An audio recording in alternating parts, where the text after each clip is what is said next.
एक जंगल की कहानी। एक घने और खूबसूरत जंगल में जहां हर तरफ हरियाली और जिंदगी थी, एक प्यारा हिरन मीलो और एक समझदार कछुआ टीको रहते थे। वो दोनों दरिया के किनारे खेलते, पानी में छप छप करते और खुशियों से भरपूर जिंदगी गुजारते थे। एक दिन अचानक जंगल की खामोशी में एक उदास आवाज सुनाई दी। उन्होंने देखा कि एक कमजोर और थका हुआ फॉक्स आहिस्ता आहिस्ता उनकी तरफ बढ़ रहा है। फॉक्स बहुत भूखा और प्यासा था। मीलो ने फौरन एक पत्ते में पानी भरकर उसे दिया, जबकि टीको ने अपना खाना उसके साथ शेयर किया। फॉक्स की आंखों में शुक्रगुजारी के आंसू आ गए। कुछ देर बाद मजीद जानवर भी वहां आने लगे। सब कमजोर, थके हुए और परेशान थे। मीलो ने हैरानी से पूछा, तुम सब के साथ क्या हुआ है?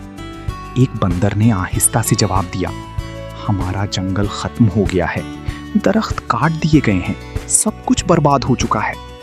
ये सुनकर मीलो और टीको का दिल टूट गया। उन्होंने फैसला किया कि वो इस मसले का हल ढूंढेंगे। सब जानवर एक साथ सफर पर निकल पड़े, इस उम्मीद के साथ कि शायद कुछ बचाया जा सके।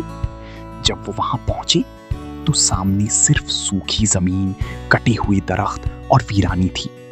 मीलो खामोश होकर बैठ गया, जबकि टीको गहरी सोच में डूब गया। अचानक टीको के जहन में एक ख्याल आया। उसने कहा, अगर हम नई जिंदगी शुरू करें तो? अगर हम दोबारा दरख्त उगाएं? मीलो की आंखों में उम्मीद की चमक आ गई। उन्होंने फौरन काम शुरू किया। बीज जमीन में डाले गए, पानी डाला गया और सब जानवर मिलकर दुआ करने लगे। अचानक जमीन से एक हल्की सी रोशनी निकलने लगी, मट्टी चमकने लगी और फिर कुछ हैरत अंगेज हुआ। पौधे उगने लगे, दरख्त तेजी से बढ़ने लगे, पानी की नदियां दोबारा बहने लगीं और जंगल दोबारा जिंदा हो गया। सब जानवर खुशी से झूम उठे। वो नाचने लगे, हंसने लगे और एक दूसरे को गले लगाने लगे। आखिर में सूरज गुरूब हो रहा था। मीलो और टीको दरिया के किनारे खड़े थे, सुकून और खुशी के साथ।